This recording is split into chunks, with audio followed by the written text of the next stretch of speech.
and walked arm in arm with my secretary, having taken over my business.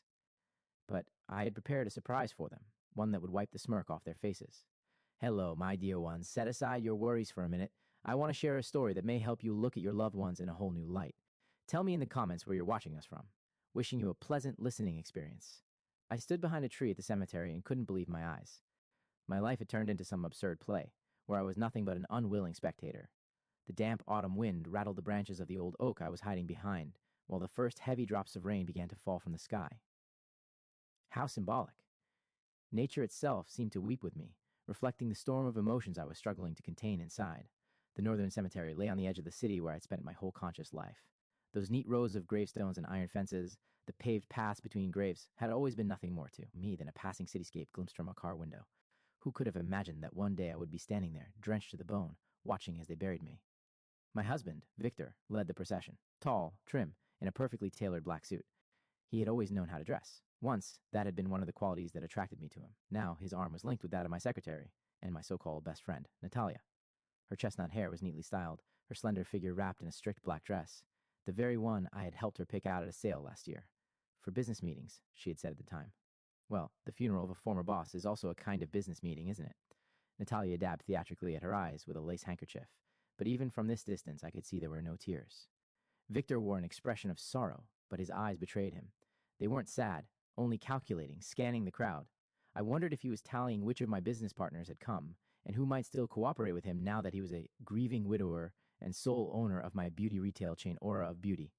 12 stores across the city, contracts with European suppliers, a well-established customer base. All of it now belonged to him. But the cruelest blow was seeing my Masha.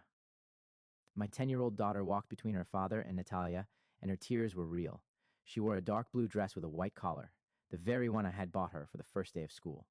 In one hand, she clutched her father's palm tightly. In the other, she pressed my framed photograph to her chest. In that photo, taken last summer at the dacha, she smiled while I kissed the crown of her head under the old apple tree. That picture had always stood on her nightstand. My precious treasure. If only you knew, my love, that your mother is alive. Every part of me longed to run to her, hug her, wipe away those tears, whisper that everything would be all right. But I couldn't.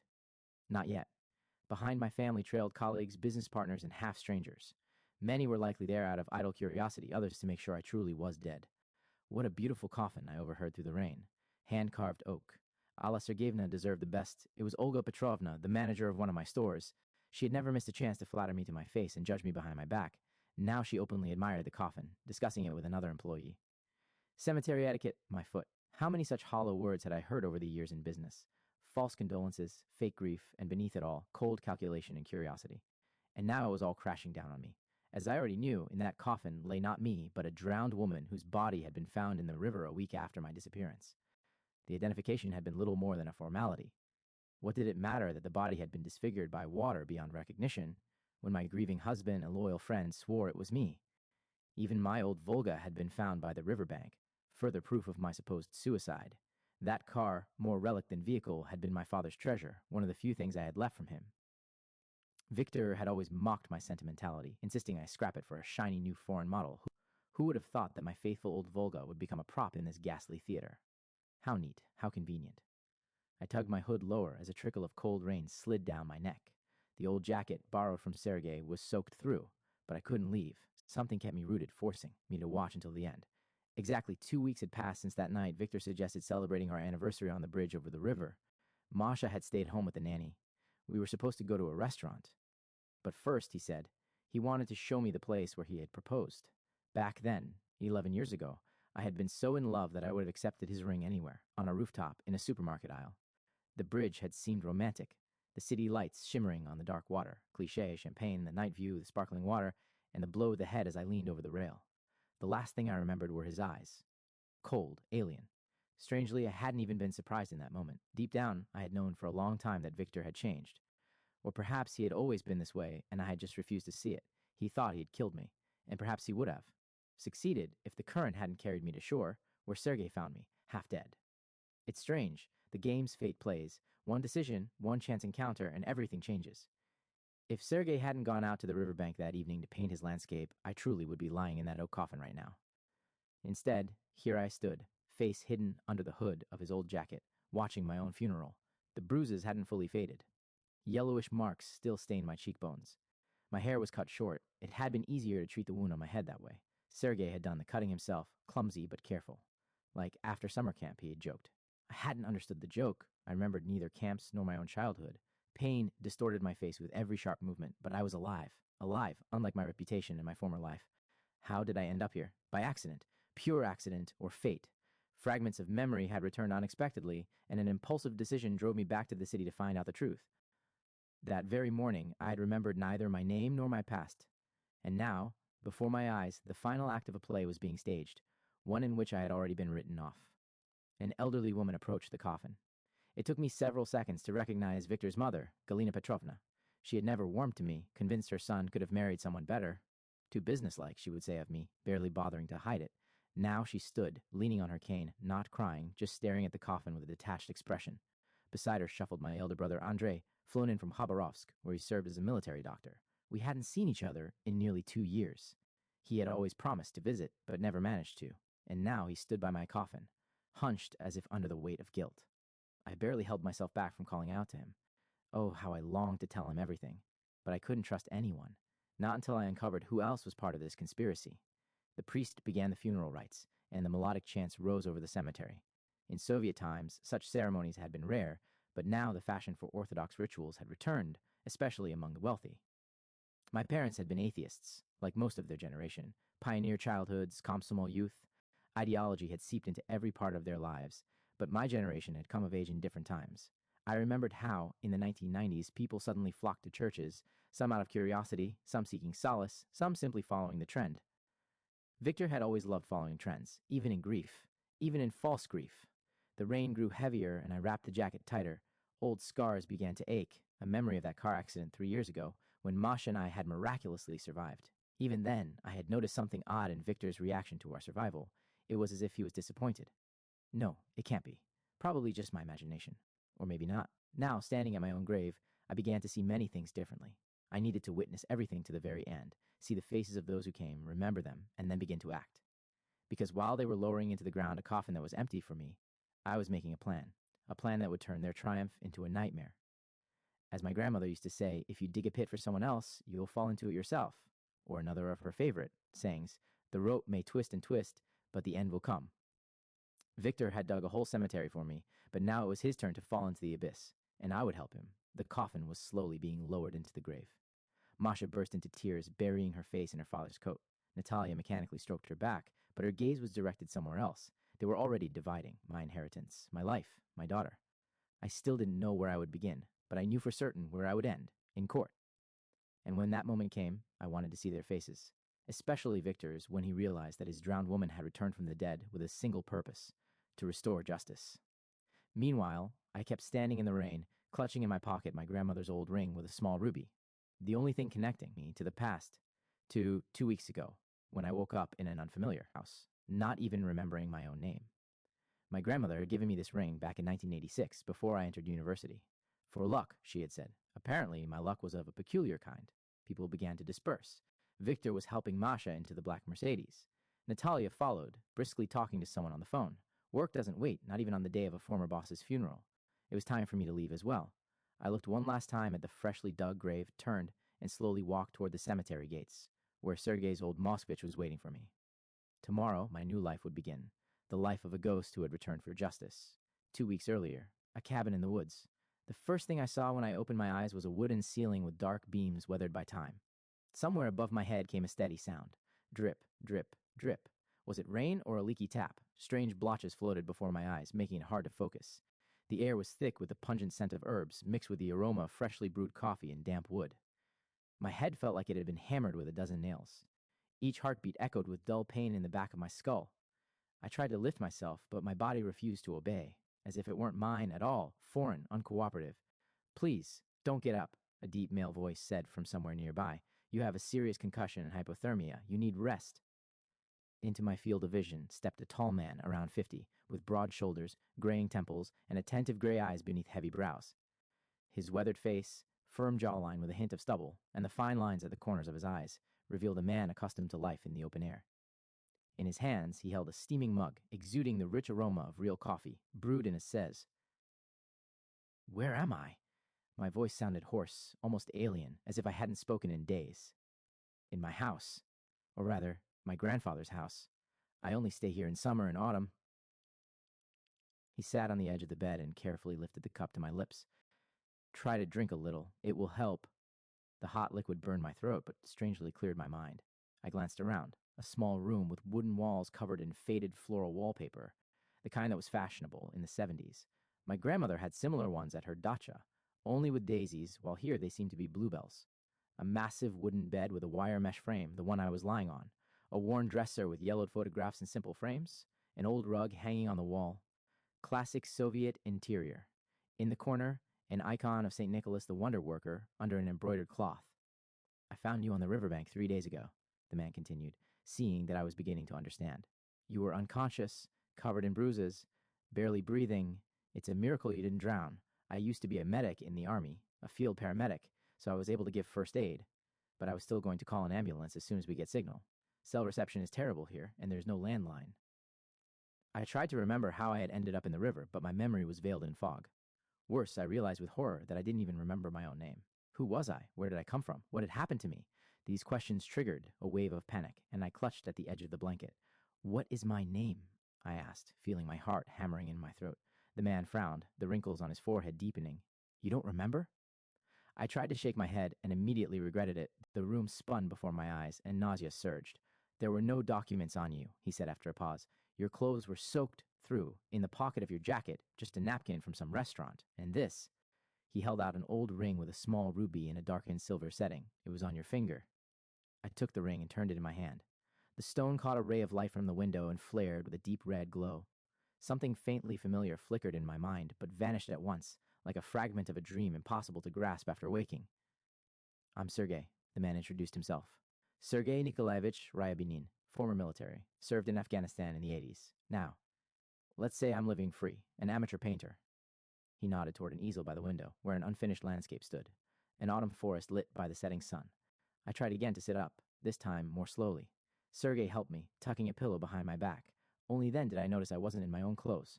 I was wearing a long flannel shirt, clearly his, reaching almost to my knees.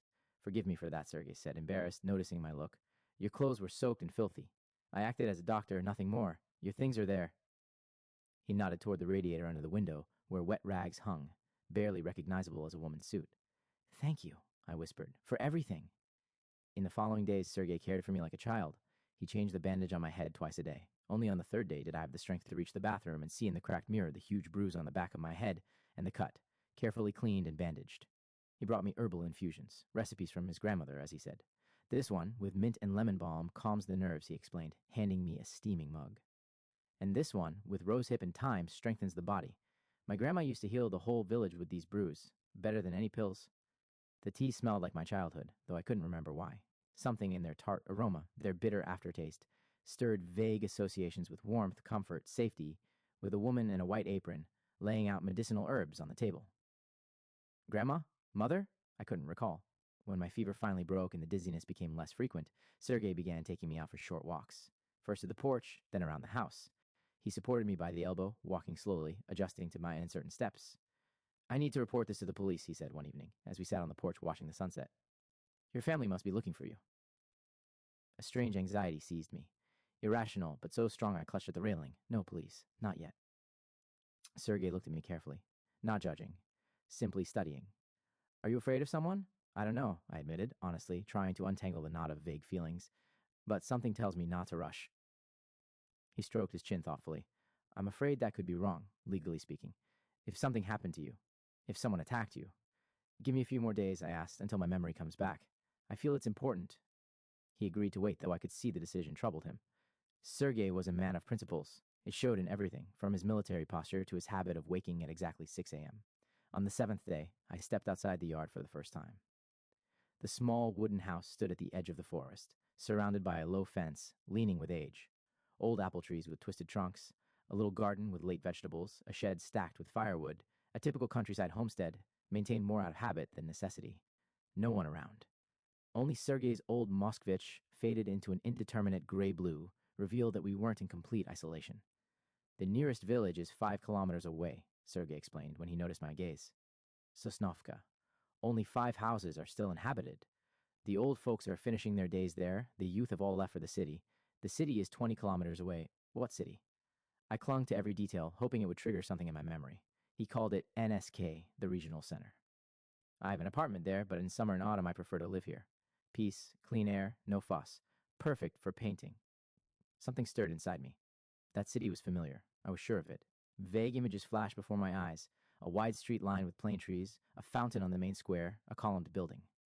I rubbed my temples, trying to hold on to the pictures, but they slipped away. 3 days later, during another walk, the rain began.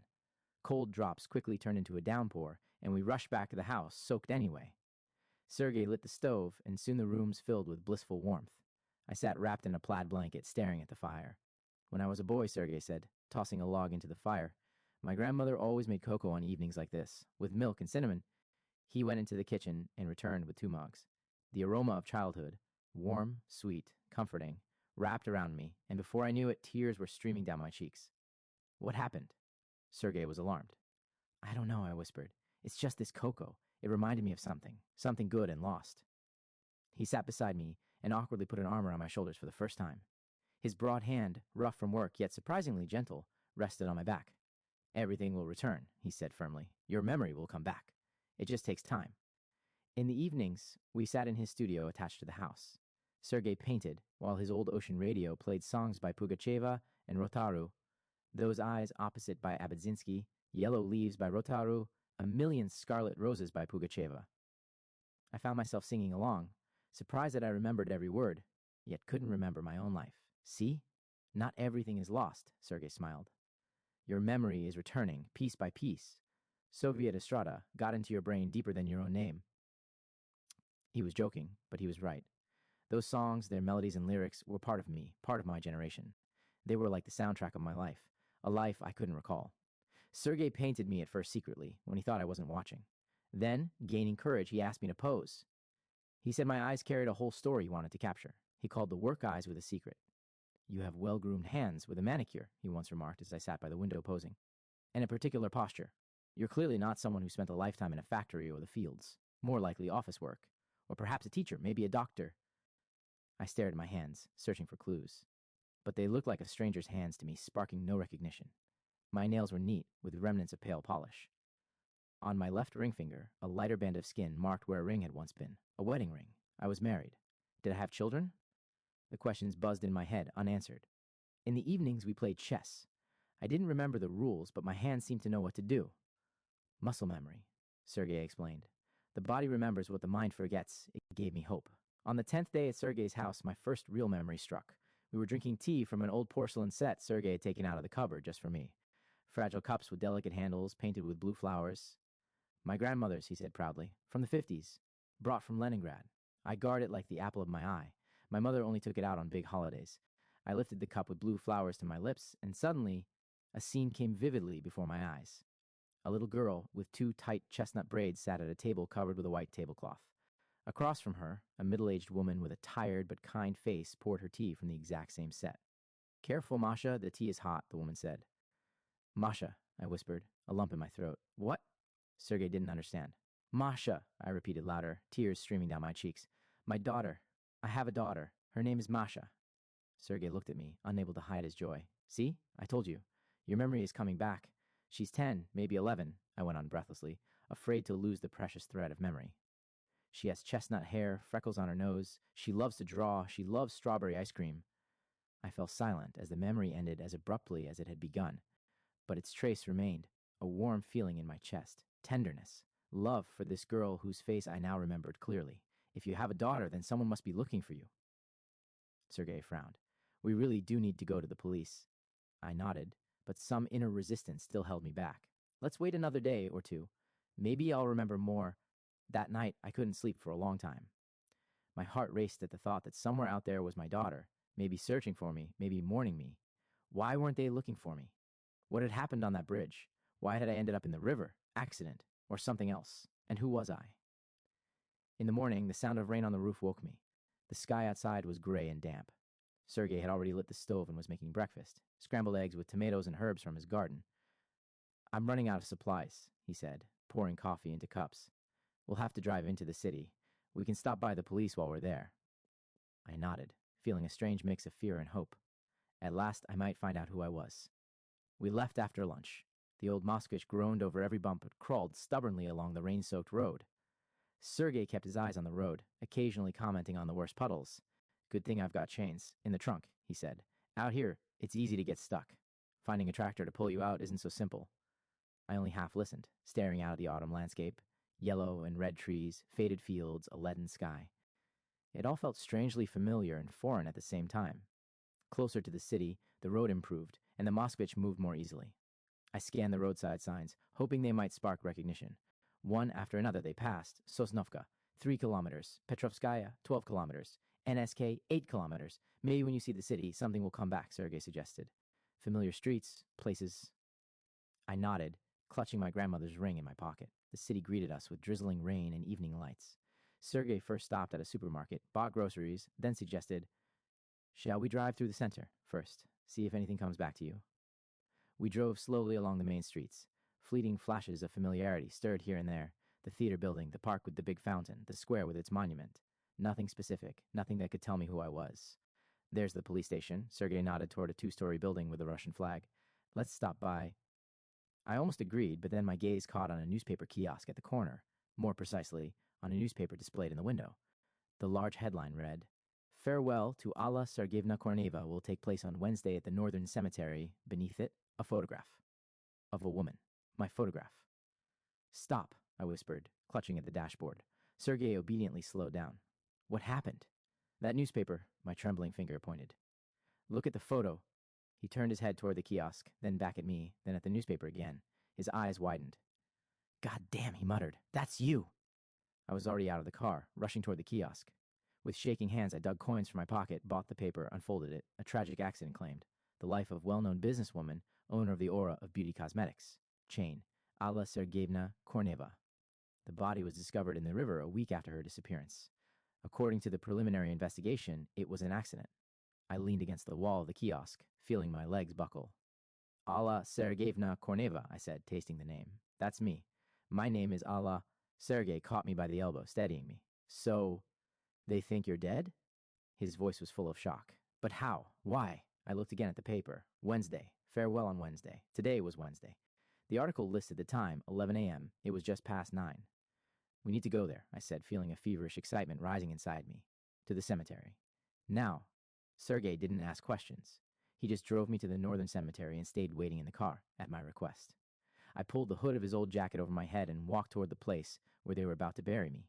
That's how I ended up behind a tree at the cemetery, watching my own funeral, learning new details of my life from the faces of those who came to say goodbye. The answers came suddenly and terribly, like a thunderstorm breaking after a suffocating summer day. I wasn't just thought dead, I was wanted dead, and now I knew who. We drove back to the forest house in silence. Sergei asked no questions, for which I was grateful. From time to time, though, he glanced at me, worried, thinking I didn't notice. Rain drummed against the roof of the Moskvich. The wipers squeaked, sweeping away drops from the windshield. That monotonous rhythm soothed my frayed nerves. In my mind, like shards of broken glass, memories pieced themselves together one after another. Now that the dam had burst, they came rushing back in a painful flood.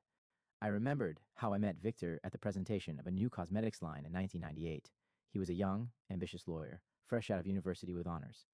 I was a beginner entrepreneur with my first small shop in a half-basement on the city's edge. I remembered how romantically he courted me, how he charmed my mother with impeccable manners, how confidently he spoke of our future together. Our wedding in 2000, modest, but with all the traditions, the ransom of the bride, a ride across the city bridges, a white dress bought on credit. My parents were still recovering from the 1998 default, no money for lavish celebrations. But we were happy, believing in a bright future. I remembered the birth of Masha in 2003, the happiest day of my life, a tiny bundle with soft hair and clenched fists. Victor, the proud father, with a huge bouquet of roses at the hospital.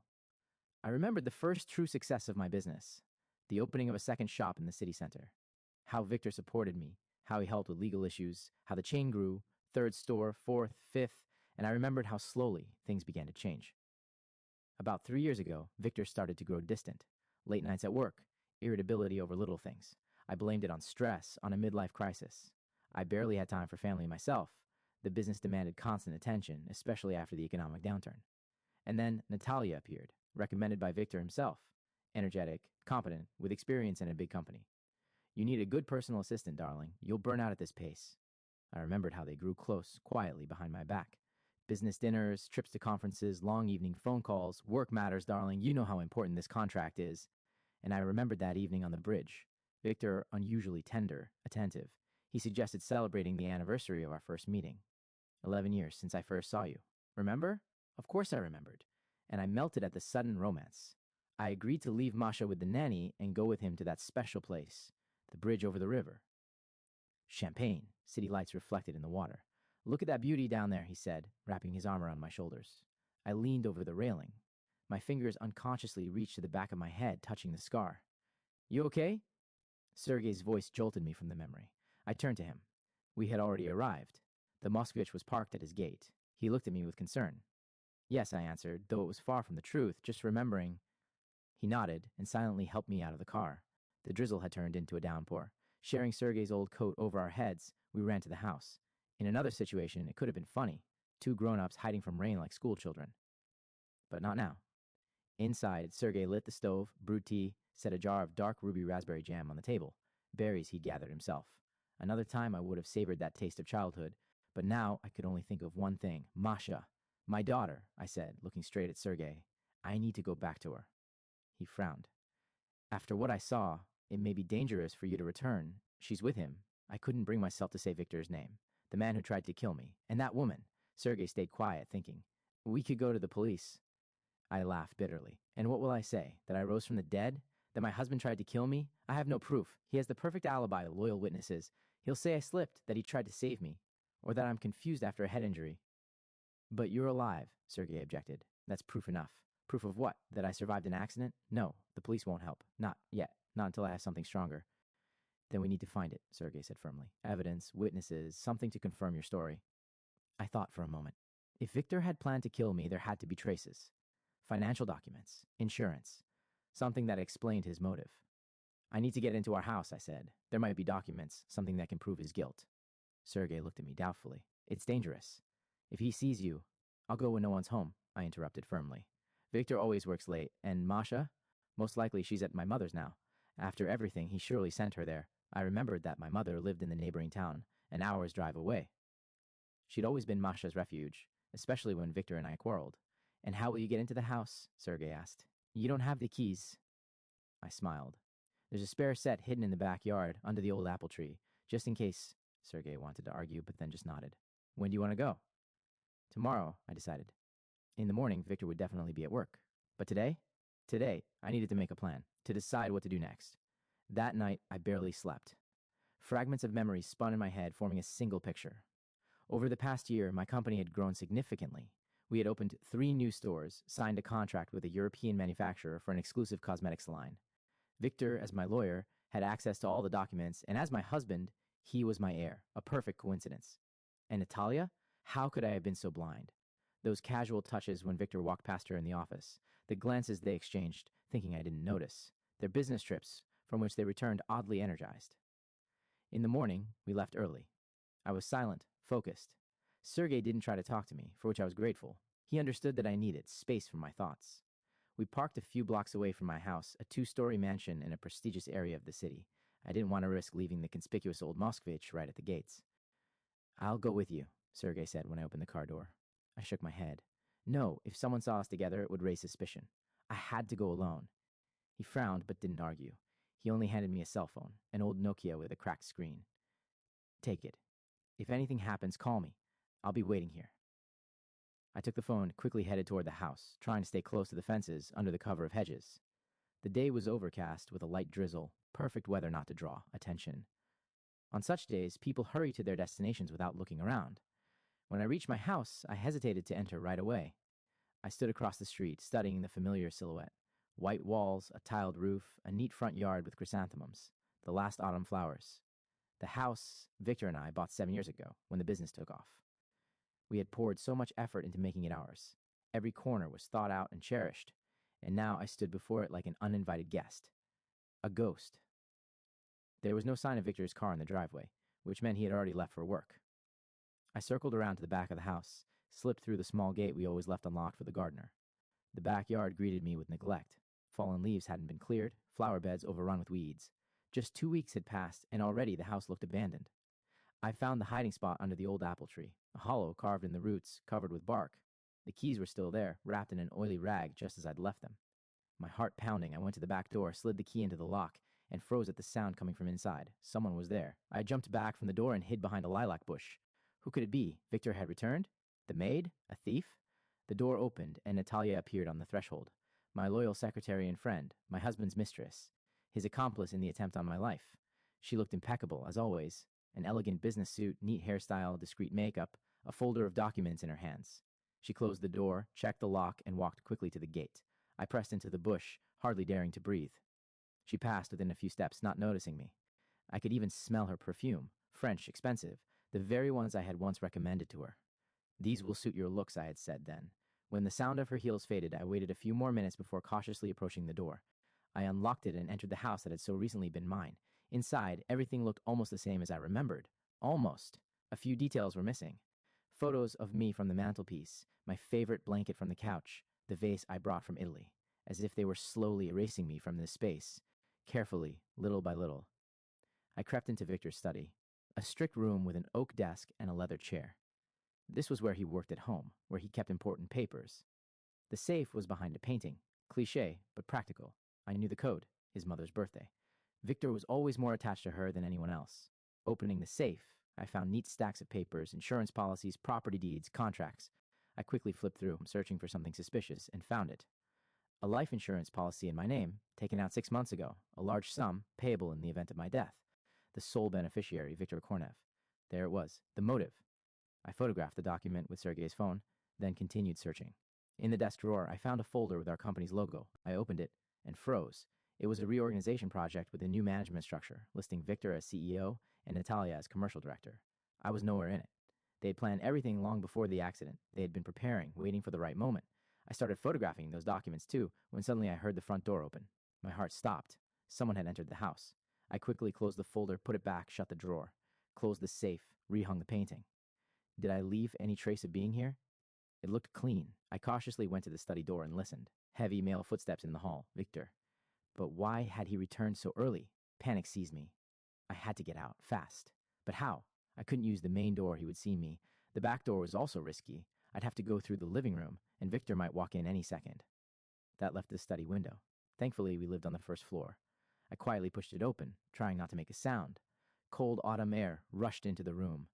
I carefully swung a leg over the sill. Who's there? Victor's voice rang out nearby. I froze. Had he heard me? My heart pounded so loudly. I thought it would echo through the whole house. The study door began to open. I hurled myself out, practically falling through the window. I landed painfully on the wet ground, but didn't stop. I ran to the fence without looking back. Hey, stop! Victor shouted from the window. He had seen me, but had he recognized me? I didn't dare turn to check.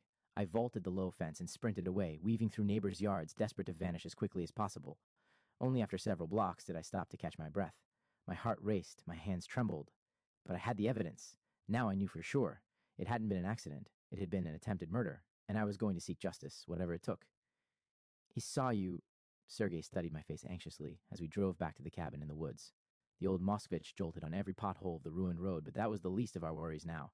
I don't know, I said nervously, fidgeting with the hem of my jacket. He saw someone jumping out the window, but recognized me? Unlikely. I was wearing a hood, and my hair is completely different now. The haircut Sergei had given me after the injury really had changed my appearance drastically. Instead of my usual long hair down to my shoulders, I now had a short, rough crop, with some dried blood still visible in places. Any woman would have been horrified at such a hairstyle, but now it served as perfect camouflage. That changes things, Sergei muttered, frowning at the road. If he suspects something, then what? I smirked. Will he go to the police and say a ghost of his dead wife broke into the house, or that some burglar photographed insurance papers instead of stealing valuables?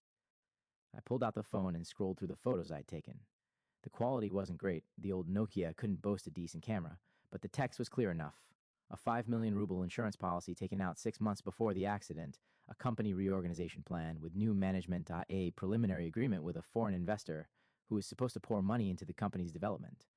All the documents were signed by Victor as heir and successor, a perfect motive for murder. And what now? Sergei asked as we were already approaching his house. It was getting dark, the autumn day sliding into evening. Now I need a reliable lawyer, I said firmly, clenching my fists. Someone who won't be afraid to go against Victor, who will help me restore justice. Do you know anyone like that? I hesitated for a moment, running through the lawyers I knew. Most of them, one way or another, were connected to Victor, shared cases, shared interests, shared secrets. Who could I trust? Irina Pavlovna Savaleva, I finally said. She handled my cousin's divorce a few years ago. A tough, principled woman, and most importantly, not connected to Victor in any way. Sergei nodded. Do you know how to reach her? Her office is downtown, near Lenin Square, but we have to be careful. If Victor suspects something, he might start watching her. Maybe call her? Sergei suggested. I shook my head. Matters like this aren't discussed over the phone. No, I need to meet her in person. I know how to do it. The next morning we set out for the city again, but this time I was better prepared. I changed into clothes Sergei had brought from a second-hand shop. A plain gray coat, a dark headscarf. Sergei's old glasses with simple lenses completed the look. It would be difficult to recognize me, even for those who knew me well. We parked near the legal office where Irina Pavlovna worked. I asked Sergei to wait in the car and went myself to the nondescript Stalin-era building where her office was located. In the reception area, a young secretary with heavy makeup looked at me with disinterest. Is Attorney Savaleva available? I asked, trying to lower my voice. By appointment only, the girl replied without lifting her eyes from her manicure. There's a slot next week, Thursday. This is urgent, a matter of life and death. Everyone says it's urgent. She sighed, clearly tired of such statements. Make an appointment like everyone else. Please tell her, I whispered, lowering my voice, that Alla Korneva has come. It's truly important. The girl froze, lifted her eyes, and studied my face for several seconds before swallowing nervously. Alla Korneva is dead. It was in the news, which is exactly why I need to speak with Irina Pavlovna, urgently. Tell her I have information about the Korneva case. She'll understand. The secretary hesitated, then pressed the intercom button.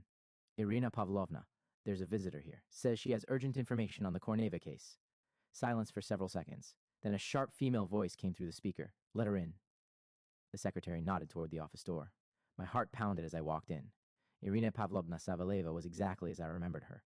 A tall, wiry woman in her 60s, with short graying hair and piercing gray eyes. A flawless dark suit, minimal makeup, thin fingers with a neat manicure.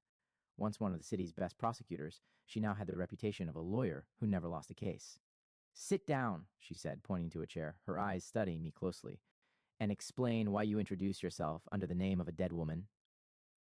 I removed the glasses and headscarf, straightened up, and looked her directly in the eye.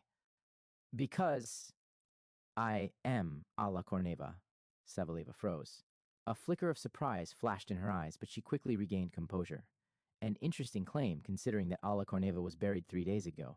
Do you realize you're impersonating someone else? I'm not impersonating anyone, I cut her off. I am Alla Korneva. Another woman is in that coffin. And I'm here because my husband tried to kill me but failed. Now I want justice. Savaleva leaned back in her chair, still drilling me with her gaze. Suppose you really are Alla Korneva. Do you have proof that your husband tried to kill you? Yes. I took out the phone and showed her the photos of the documents. Here's the insurance, taken out 6 months before the accident. Here's the reorganization plan without me. And here's the preliminary contract with an investor who was supposed to come in after my death. She carefully examined the photos, then looked back at me. How did you survive? I told her everything. The attack on the bridge, waking up in Sergei's house, the amnesia, and the gradual return of my memories. I told her about the funeral, about sneaking into the house, and about finding the documents. She listened without interrupting, only occasionally jotting notes in a small notebook. You do understand your story sounds unbelievable? She asked when I finished. I do. But I have a witness, Sergei Rebinin, who found me and nursed me back. I have evidence of Victor's and Natalia's collusion. And I have my daughter, who is now with the man who tried to murder her mother. My voice broke on those last words. Irina Pavlovna, I know you specialize in complex cases, and I am ready to pay for your work. I have personal savings that Victor doesn't know about. Savaleva tapped her pencil on the desk, thinking. What you're proposing isn't just a difficult case. It's a legal labyrinth. You've been officially declared dead. Another woman was buried under your name. Your assets have likely already been transferred to your husband. And you don't have irrefutable evidence of the murder attempt, only circumstantial proof, but you'll take the case. I leaned forward, searching her face. She was silent for a moment, then gave a decisive nod. I'll take it, first, because I believe you. And second, because this will be the most fascinating case of my career. A heavy weight slid off my shoulders. For the first time in 2 weeks, I wasn't alone against the world. Where do we start? I asked. Savaleva opened her planner, flipping through the pages. First, we need to lay the groundwork. Collect irrefutable proof that you are who you say you are. Medical examination, DNA test, witness testimony from people who know you well enough to identify you despite changes in your appearance. But Victor must not find out you're alive. He won't, she said firmly. Not right away. We'll act through trusted contacts. I have a doctor in a private clinic who can run the test discreetly. I also have connections in the forensic department of the police. We'll compile a dossier that can't be disputed. And then I want to get my daughter back, I said firmly. That's the main goal, of course. But to do that, we must prove not only that you're alive, but that your husband tried to kill you. Otherwise, he could retain parental rights. She paused, thinking. We'll need additional evidence. Did anyone see you that night on the bridge? I tried to remember. It was late. The bridge was almost empty. I think there was a homeless man, sitting on a bench nearby. Victor gave him money to leave, but maybe he saw something. Good, Sibileva noted. We'll find him. What else? Natalia, I said through clenched teeth. She must know about Victor's plans. Maybe she has proof. Messages, calls. Excellent thinking, the lawyer nodded. We'll have her followed too. And we'll also need to find out who that woman was. The one buried in your place. That could give us more leads. We spoke for another hour, working out a strategy. As I was about to leave, Sabaleva suddenly asked, And where are you living now? Do you have a safe place? With Sergei, I answered. In the cabin in the woods. No one will find me there.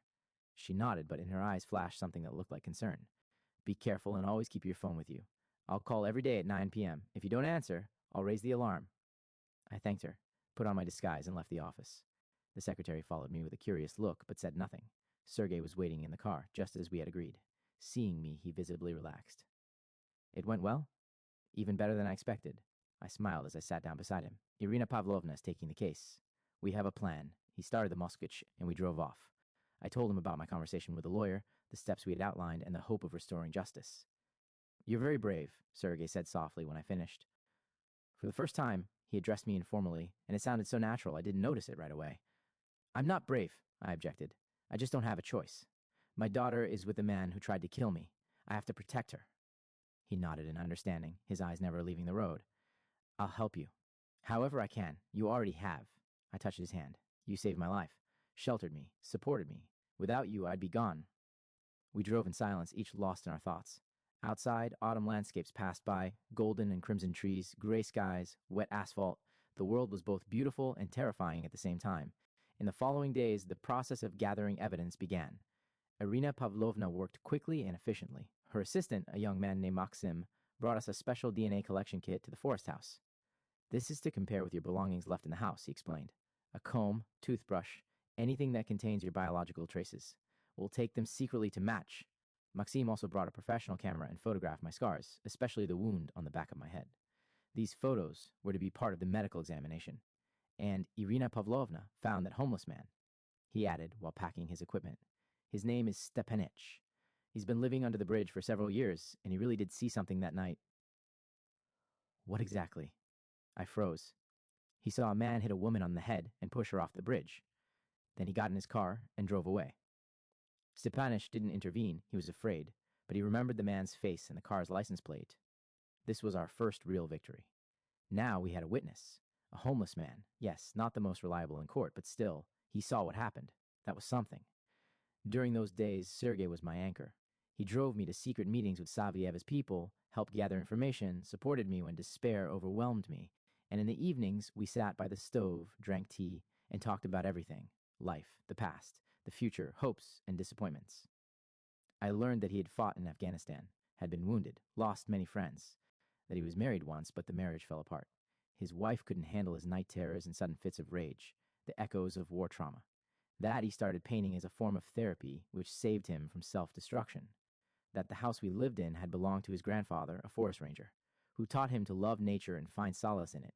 And he learned my story, how I started my business with one small shop, how I survived defaults and crises, how I rejoiced at my daughter's birth, and how I gradually grew distant from my husband, drowning in work, how I didn't notice when love turned into habit and then into indifference. You know, I said one evening as we sat on the porch watching the sunset, sometimes I feel like this is all a strange kind of salvation. Yes, Victor wanted to kill me, but what if it was meant to make me finally wake up and see I wasn't living my own life? Sergei looked at me in surprise. You think he did you a favor by trying to kill you? I laughed. Of course not. He's a criminal and must answer for what he's done. But I mean something else. That sometimes we have to lose everything to understand what really matters. He nodded thoughtfully. Sometimes fate chooses strange paths to bring us where we're meant to be. That night, I dreamed of Masha. She was standing by the window in my bedroom, clutching my photograph to her chest, crying. I woke up in tears, heart pounding. Sergei heard me, came from the next room, sat beside me, and embraced me. We'll get her back, he promised. You'll be with your daughter again. You'll see, and I believed him, because I had no other choice, because faith was all I had left. 2 weeks of intense preparation passed. Irina Pavlovna methodically gathered evidence like a seasoned investigator. Her assistants followed Victor and Natalia, collected information, recorded their every step.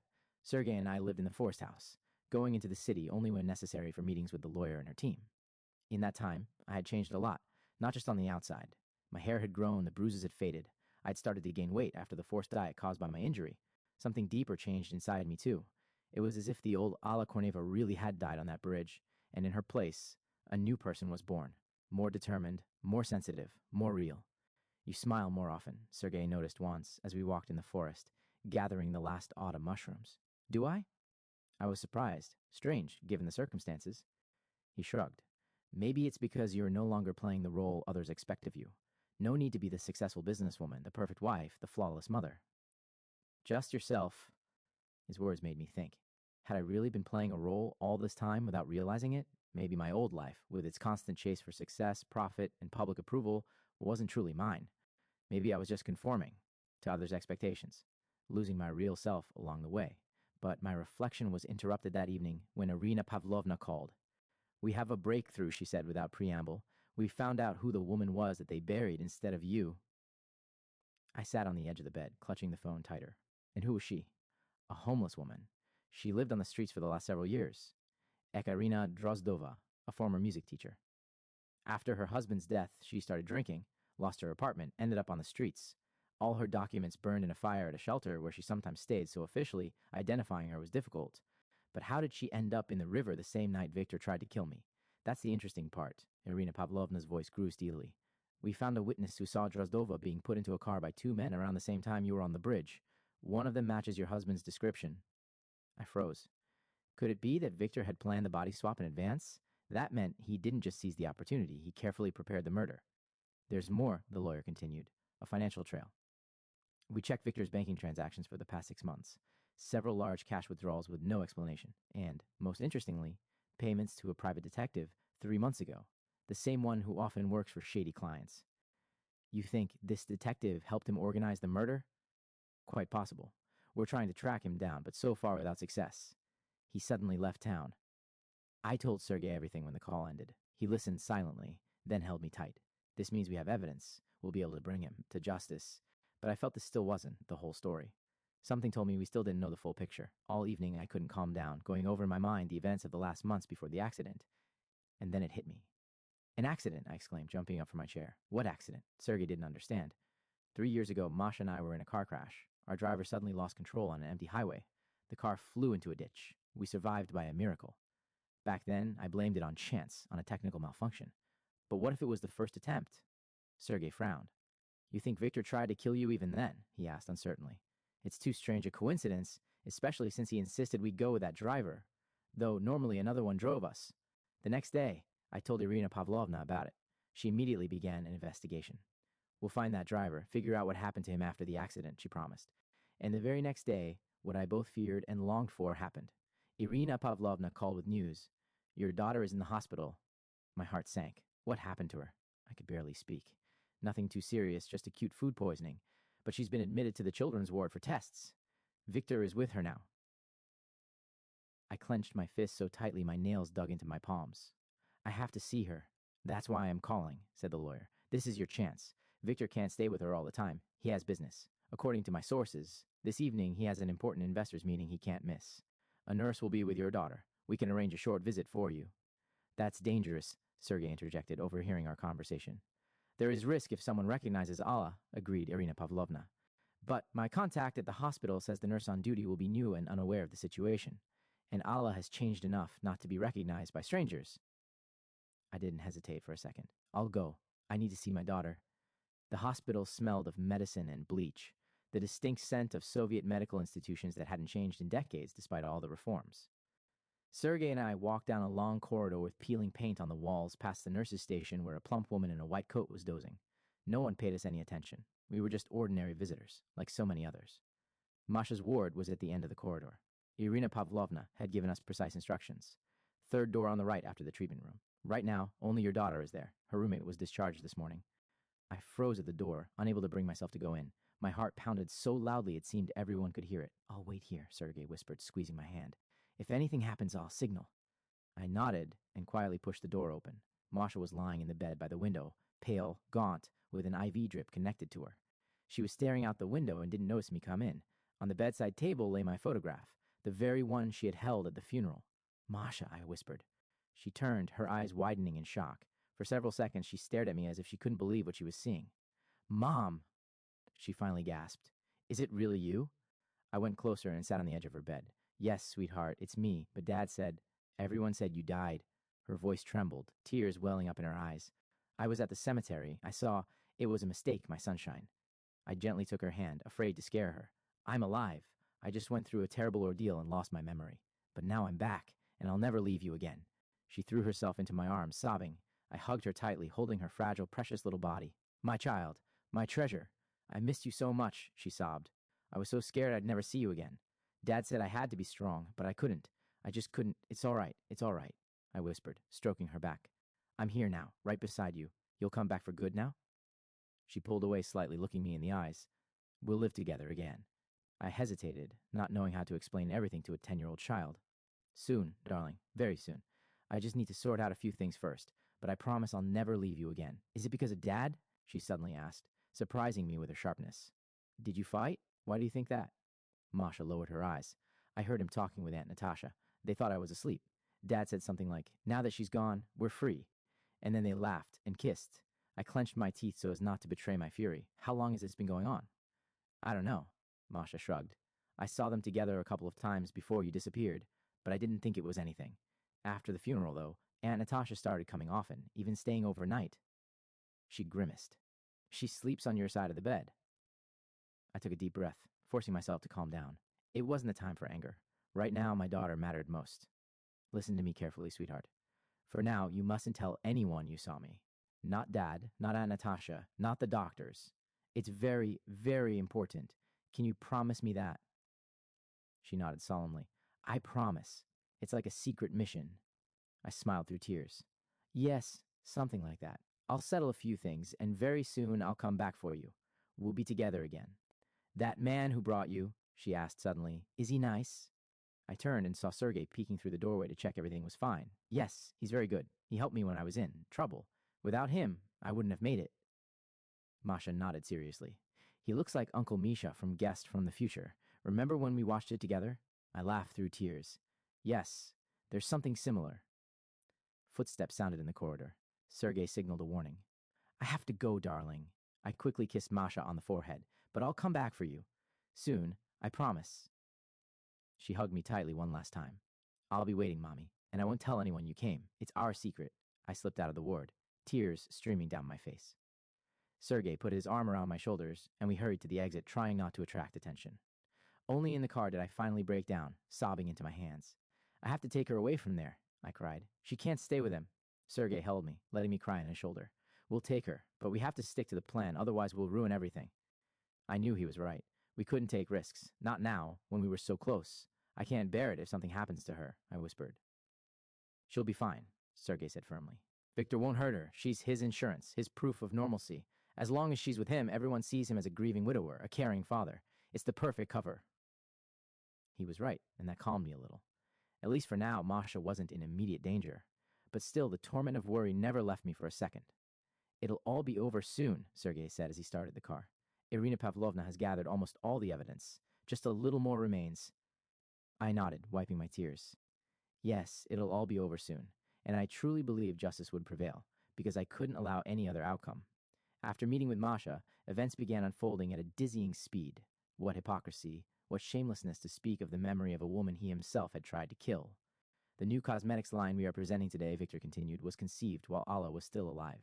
She invested a great deal of strength and energy into this project, and although she was not destined to see its completion... Are you sure? I asked loudly, rising from my seat and removing my headscarf. Victor froze mid-sentence. The hall went silent, all heads turning toward me. I slowly moved toward the stage, feeling my heart pounding. Are you so sure I wasn't destined to see this project completed, Victor? I repeated as I came closer. He turned pale as a sheet. Natalia gripped the edge of the table as if afraid she might collapse. Shocked exclamations rippled through the room. Someone even screamed. Allah, Victor whispered, taking a step back. But how? You... You died, I smirked. Not quite. Though you certainly tried, didn't you? On the bridge and 3 years ago with that accidental crash. But guess what? I survived, and I came back to see justice done. Victor quickly shook off the shock, his face twisted in a grimace of anger. You've lost your mind. What accusations? What accident? You're just not yourself after. The trauma you inflicted. On me, I replied calmly, stepping even closer. A blow to the head to stun me, and then into the river. Very convenient, wasn't it? Especially when you'd already prepared a similar body for substitution. Poor Ekaterina Drozdova. What had she done to deserve such a fate? Victor turned even paler. He clearly hadn't expected me to know about the body switch. This is nonsense. Natalia finally found her voice, shouting. She's not in her right mind. Call security. No need, said Irina Pavlovna as she rose from her seat. Security is already aware of the situation, as is the police. Investigator Baikov and the officers were already moving toward the stage. Victor Anatolievich Kornev, Natalia Dmitrievna Sokolova. Baikov intoned officially, you are under arrest on suspicion of attempted murder, large-scale fraud, and document forgery. Victor jerked suddenly as if to flee, but one of the officers was already there, ready to stop him. You can't. This is a mistake, a misunderstanding, he shouted. But he was already being let out, his rights read aloud. Natalia followed with her head bowed, not even trying to resist. The hall buzzed with excitement. Journalist cameras flashed. Guests whispered, pointed at me. Some asked questions, others just gaped in disbelief. Sergei came up, taking my hand. Are you all right? I nodded, feeling a strange calm wash over me. It was done. Justice had prevailed. Now I could think about the future. Let's go get Masha, I said. It's time to bring her home. 6 months later, spring sunlight flooded the wide veranda. I sat in a wicker chair, watching Masha and Sergei plant the first flowers in freshly prepared beds. My daughter laughed happily as Sergei showed her how to pat down the soil around the fragile sprouts. His big, strong hands moved with surprising gentleness for such a broad man. Much had changed in those 6 months. After Victor and Natalia's arrest came the long legal process. Investigations, interrogations, forensic reports, witness testimonies. I was at the center of the storm, but no longer alone. Sergei was always beside me, steady and reliable. Victor broke during the third interrogation. When confronted with the evidence, he realized denial was useless and began confessing in hopes of a lighter sentence. He revealed how he had planned my murder, found a woman with a similar build, paid 2 ex-convicts to stage her death and plant the body in the river. Natalia proved less resilient. She confessed immediately, trying to pin everything on Victor. It was his idea. I just loved him and did what he asked. She sobbed at every questioning. Not very convincing, considering the company restructuring documents found in her apartment dated long before my disappearance. The court sentenced them both to long prison terms, 12 years for Victor, 8 for Natalia. Justice had triumphed, yet I felt no joy, only exhaustion and emptiness. Too much deceit, too much betrayal in too short a time. The aura of beauty company survived the scandal surprisingly well. After the initial shock, clients and partners rallied around the resurrected founder. The story made all the papers, TV, and online outlets. Back from the dead, month in the afterlife, wife versus husband killer, headlines screamed with sensationalism. My face was everywhere. Journalists camped outside, offering huge sums for exclusives. But I no longer cared for publicity. I sold the controlling stake of my company to an old business partner, keeping only a small share and a seat on the board. That money secured a future for Masha and me, letting us start anew. We bought a new home not far from Sergei's forest cabin, a spacious yet simple wooden eco-style cottage with a large veranda and land bordering the forest. The air always smelled of pine and freshness. Breathing came easy there. Masha settled in surprisingly fast. Of course, it wasn't easy for her to accept what had happened to our family. At first, she often woke from nightmares, crying, asking why her father wanted to kill us. I didn't know how to answer. How do you explain to a child that greed and selfishness can eclipse even parental love? A school psychologist advised honesty, but without brutal detail. Daddy did something very bad, and now he must answer for it under the law. That's how we explained it. Over time, Masha asked less and less, immersing herself in her new life, new friends, new interests, and then there was Sergei. Strangely enough, this ex-soldier, a man who had seen war, endured losses and disillusionments, turned out to be incredibly gentle and patient with Masha. He didn't try to replace her father or force himself on her. He was simply there, teaching her to fish, to build bird feeders, to tell mushrooms and berries apart in the forest. Slowly, she grew attached to him, began to trust him. Look, Mama. Masha's voice pulled me from my thoughts. We planted crocuses and daffodils. Sergei says they'll sprout in a week. I smiled, looking at her dirt-covered hands and flushed, happy face. My girl, my treasure, the most important thing I had. Wonderful job, I praised.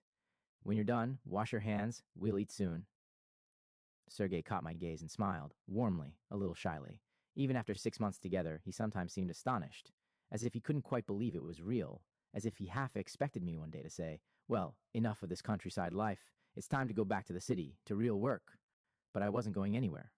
For the first time in years, I felt truly at home. No endless race for success, no corporate intrigues, no need to constantly prove my worth. Here, in this house, with these people, I could just be. That evening, once Masha was asleep, Sergei and I sat on the veranda, wrapped in a blanket. Spring evenings were still chilly. Red wine glimmered in our glasses. From the old record player came soft jazz, a little secret indulgence of his.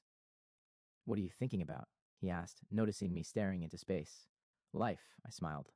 About how strangely things turn out. Half a year ago, I stood behind a tree at the cemetery, watching my own funeral, not knowing if I'd survive, if I could get justice. And now, he covered my hand with his. And now I see that all of it, as terrible as it was, brought me here, to real life, to you, to this home, to a chance to start afresh. He nodded thoughtfully. You know, my grandfather had a saying, God won't forsake you, and the devil won't take you. As a kid, I didn't get it. But now I think there's truth in it. If you walk the right path, with clean intentions, even in the darkest trials, there's a way out. For me, that way out was you, I whispered. You saved my life in every sense. He blushed, as always when I spoke of his heroism. Anyone would have done the same. No, not anyone, I shook my head. It wasn't just pulling me from the river. You helped me return to life, to myself. You showed me there's another way, other values. We fell silent, listening to the music and the crackling fire. Words weren't needed, just being together, feeling each other's warmth, knowing tomorrow wouldn't be faced alone. That was enough. I have something for you, Sergei said, pulling a small box from his pocket. I wanted to wait for a special occasion, but I think every evening with you already is. Inside was a ring. Simple, modest, with a small sapphire, not a diamond. He rubbed his neck awkwardly. On a soldier's pension, you can't be too extravagant. It's beautiful, I whispered, tears welling. The most beautiful ring I've ever seen. He took my hand, looked into my eyes. Alla Sergeyevna Korneva, will you marry me? I laughed through tears. Yes, of course, yes. We spent the night making plans, a modest wedding with only the closest, maybe moving deeper into the countryside. Sergei had long dreamed of his own farm. Summer at the sea with Masha, a trip to Italy, where I had always wanted to go but never had the time. Morning came, and Masha burst into the room, shouting joyfully, Mama, Sergei! The crocuses have sprouted! Come quick! We went, sleepy but happy, in hastily thrown-on robes, to see the little green shoots pushing through the dark soil. Promises of blooming soon, of new life, of new hope.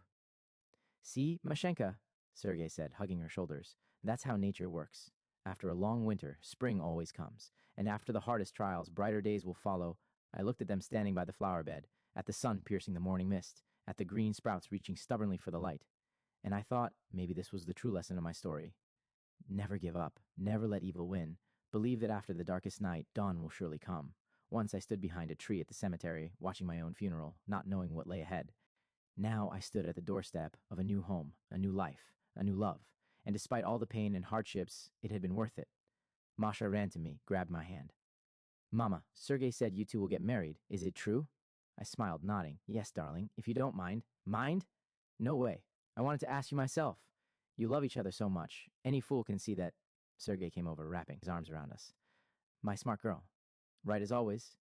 The three of us stood there together, watching the spring forest awaken, the blue sky above, the tiny sprouts ready to burst into flowers. A new life, a new family, a new beginning. And that was the best ending to a story that had begun behind a tree at a cemetery.